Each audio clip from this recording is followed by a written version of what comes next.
Happy birthday to you जी। Cake shake है तो फिर बुलाओ जी।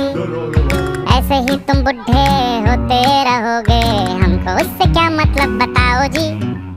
हैप्पी बर्थडे टू यू हाँ जी। तो इस पे इतने खुश क्यों हो ऐ भाई? तुम तो बरसों पहले ही निकल चुके हो, तो बर्थडे वाला नाटक ये क्यों है भाई?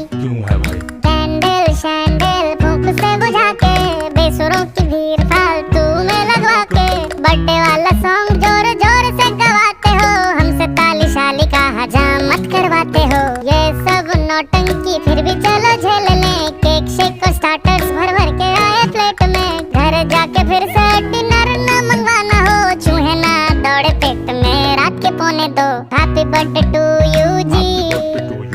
सोच समझ के इनवाइट भिजवाओ जी, अगर पेट पूजा का फुल इंतजाम है तो ही न्योता।